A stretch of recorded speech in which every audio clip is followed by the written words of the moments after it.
Halo guys. Jadi di sini saya akan membahas topik seputar analisis sistem administrasi. Buat kalian yang kepo, langsung aja kita mulai bahas. Nah, kita mulai dari pengertian administrasi terlebih dahulu menurut sasarannya. Sasaran administrasi dalam arti sempit yang berfokus pada to get information, mengacu pada tujuan atau target administratif untuk mengumpulkan informasi yang relevan dan penting. Dalam konteks ini, administrasi bertujuan untuk memperoleh data, fakta, atau detail lainnya yang diperlukan untuk pengambilan keputusan, perencanaan, atau pelaksanaan tugas-tugas tertentu. Pencarian informasi ini mungkin dilakukan melalui berbagai cara seperti survei, wawancara, analisis data, atau pengumpulan dokumen. Dalam konteks ini, administrasi bertujuan untuk memperoleh data, fakta, atau detail lainnya yang diperlukan untuk pengambilan keputusan, perencanaan, atau pelaksanaan tugas-tugas tertentu. Pencarian informasi ini mungkin dilakukan melalui berbagai cara seperti survei, wawancara, analisis data, atau pengumpulan dokumen. Nah, kegiatan administrasi dalam arti sempit itu mencakup serangkaian tugas-tugas dasar yang dilakukan dalam pengelolaan informasi atau dokumen. Ini termasuk, yang pertama menerima dokumen, surat, atau informasi dari berbagai sumber, mencatat informasi yang diterima ke dalam sistem atau catatan administratif yang sesuai, mengolah informasi atau data yang diterima agar dapat diinterpretasikan atau digunakan lebih lanjut, menggandakan, melakukan salinan atau reproduksi dokumen atau informasi jika diperlukan.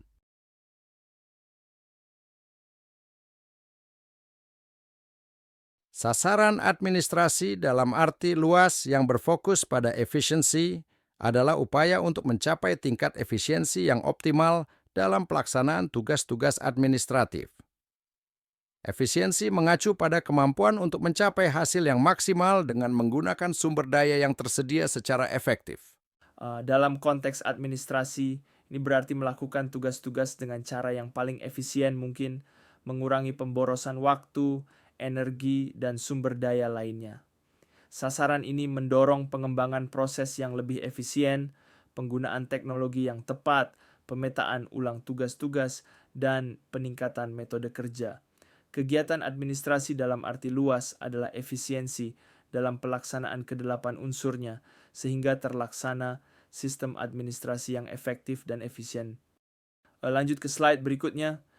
Unsur penting dalam sebuah sistem adalah penelaahan, analisis, dan penyempurnaan adalah proses refleksi dan evaluasi berkelanjutan terhadap kinerja sistem tersebut.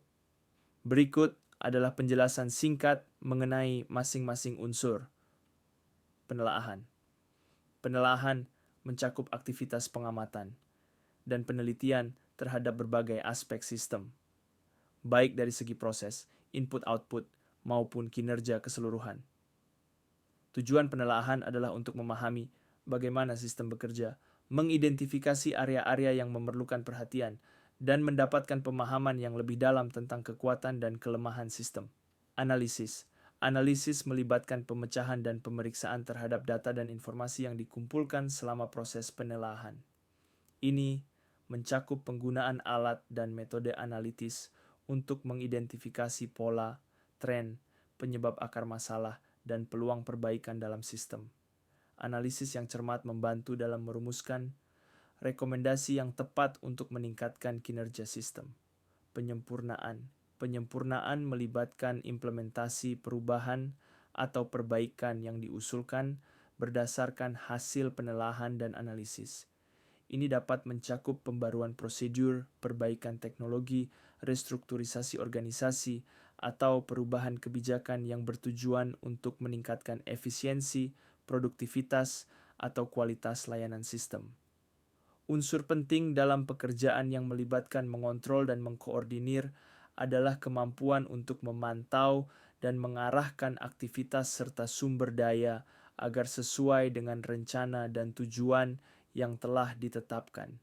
Berikut adalah penjelasan singkat mengenai kedua unsur tersebut. Mengontrol. Mengontrol merupakan proses memantau kinerja dan hasil pekerjaan untuk memastikan bahwa mereka sesuai dengan standar yang telah ditetapkan.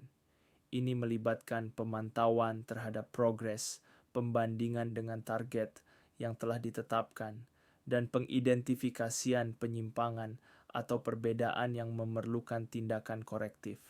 Melalui kontrol yang efektif, manajer atau pemimpin dapat mengidentifikasi masalah dengan cepat dan mengambil langkah-langkah untuk mengatasinya sebelum menjadi lebih serius.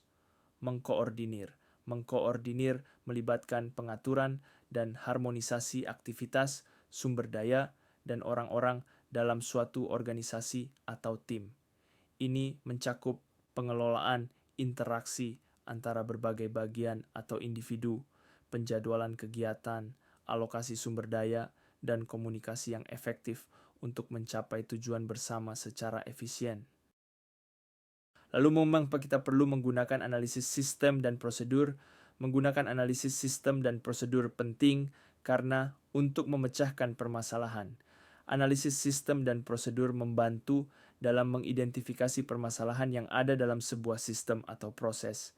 Dengan menganalisis secara mendalam, dapat ditemukan akar permasalahan dan solusi yang tepat untuk mengatasi masalah tersebut. Pelaksanaan peraturan baru.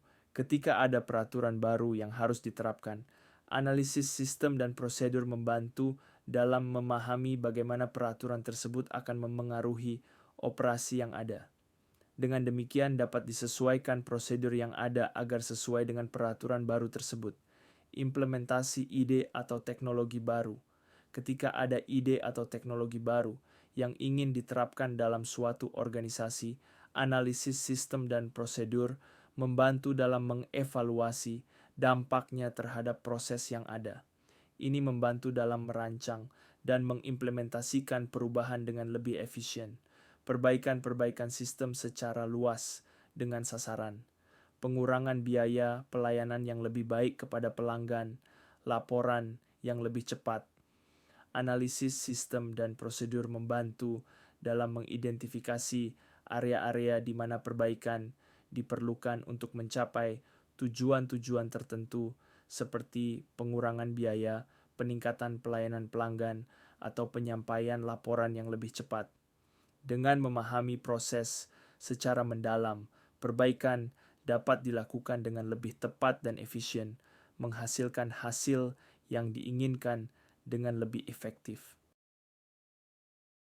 Nah, kita sekarang akan membahas manfaat dari analisis sistem dan proses. Jadi kegunaan dari analisis sistem dan proses adalah sebagai berikut. 1. Memperpendek jangka waktu pengerjaan dan mempercepat penyerahan. 2. Menekan kebutuhan barang-barang inventaris. 3. Mengurangi kesalahan-kesalahan dalam perhitungan biaya dan pengerjaan. 4. Menghilangkan fungsi-fungsi dan aktivitas-aktivitas yang tidak perlu. 5. Mempercepat perputaran modal kerja dan mengurangi kebutuhan modal. 6.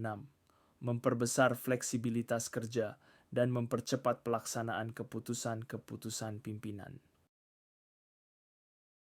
Nah, buat yang tanya apa sih hasil dari analisis sistem dan prosedur yang sudah kita lakukan?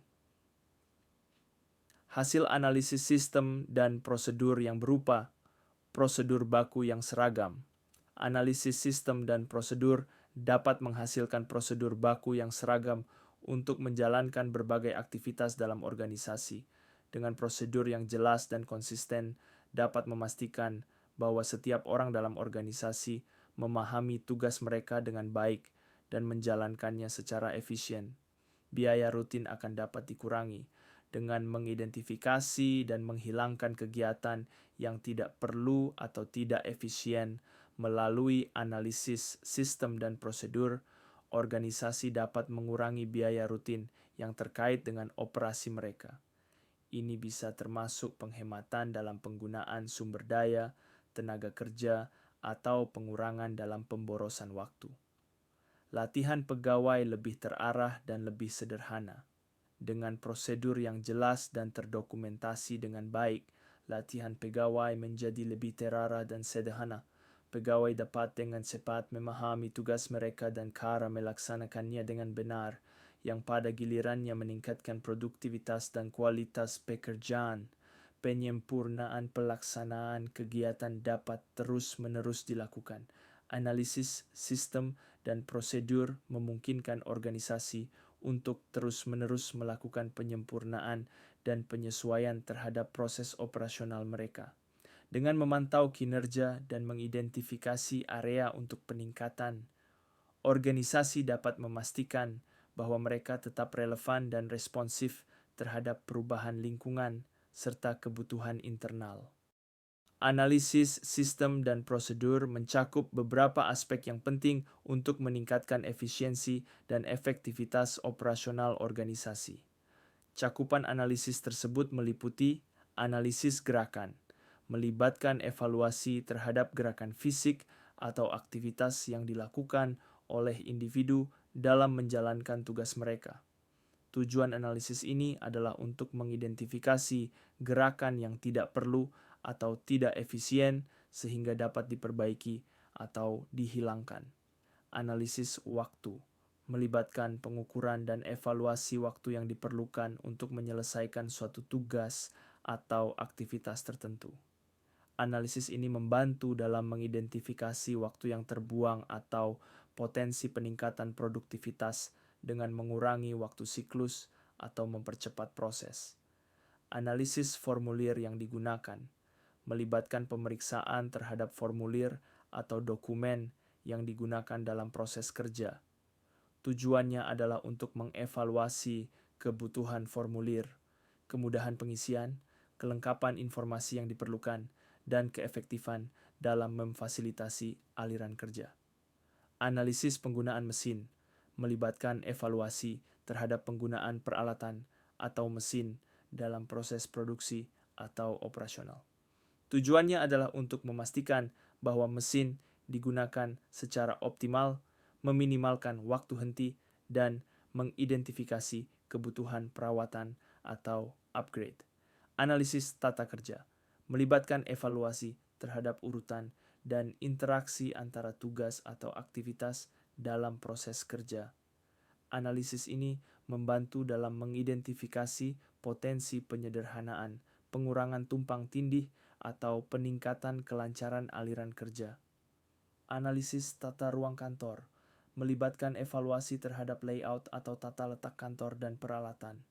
Tujuannya adalah untuk mengoptimalkan penggunaan ruang, memfasilitasi komunikasi dan kolaborasi antar karyawan, serta menciptakan lingkungan kerja yang efisien dan produktif. Dengan melakukan analisis terhadap aspek-aspek ini, organisasi dapat mengidentifikasi potensi perbaikan dan melakukan penyempurnaan terhadap sistem dan prosedur mereka untuk meningkatkan kinerja dan mencapai tujuan yang diinginkan. Oke guys, mungkin sekian saja yang bisa saya sampaikan mengenai analisis sistem dan proses. Semoga apa yang saya sampaikan bisa bermanfaat bagi kalian semua, dan tak lupa saya ucapkan terima kasih karena telah menonton video ini. Sampai jumpa next time.